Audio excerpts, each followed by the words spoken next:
But the truth is that the Israeli Defense Forces should be given a Nobel Peace Prize.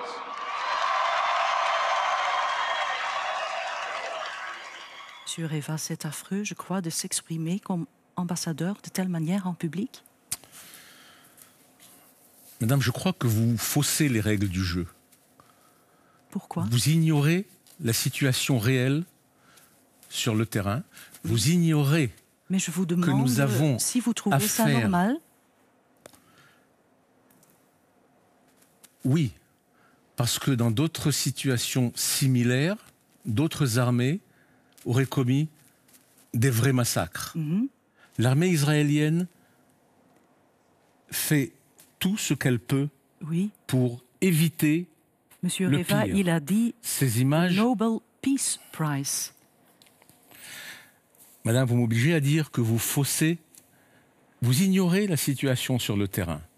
Vous ignorez que nous avons affaire, en face de nous, à une région géographique qui est gérée par une organisation terroriste avec des moyens d'un État.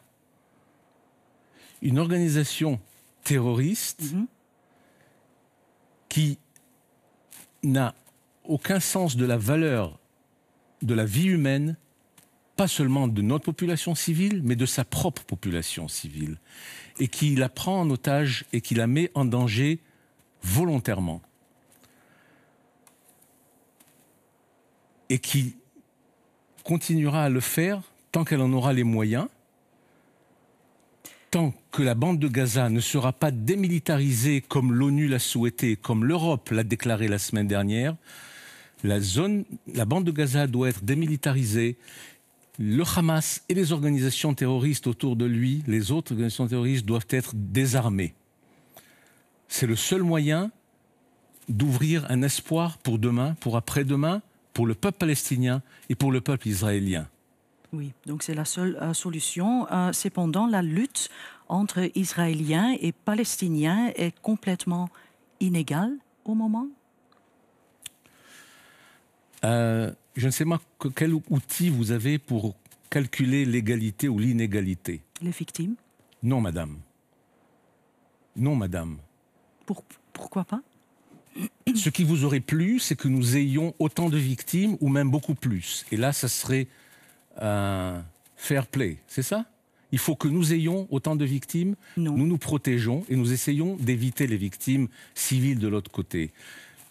Et les Palestiniens n'ont pas les moyens. Notre ennemi n'est pas la population palestinienne. Notre ennemi, c'est le Hamas. Ce sont les organisations terroristes qui ont pris la bande de Gaza, au lieu d'en faire une zone indépendante, développée, avec tout ce qui a été mis à sa disposition à partir de 2005, lorsqu'Israël s'est retiré complètement, militairement et civilement de cette zone. L'autorité palestinienne s'est vue obligée de l'abandonner aux mains des terroristes. Monsieur Reva, au moment, j'ose dire, c'est une guerre psychologique avec l'intention probablement d'épuiser le peuple palestinien? Non, madame. Non, madame. Il y a l'autorité palestinienne, qui est l'autorité centrale, reconnue par la communauté internationale, reconnue par Israël, avec lesquels il existe déjà toute une série d'accords intérimaires avant d'arriver à un accord de paix final. Le processus de paix devra reprendre, mais pas dans des situations où une guerre psychologique est menée contre la population israélienne. Oui, madame, aujourd'hui, la population israélienne est soumise à une guerre psychologique. Lorsque, du nord au sud du pays, les enfants ne peuvent pas aller à l'école autour de la bande de Gaza, où sont censés trouver un abri en quelques secondes pour éviter d'être abattus par les missiles qui arrivent de la bande de Gaza, c'est une situation psychologique invivable aussi. L'opinion publique israélienne réagit à ce qu'elle vit.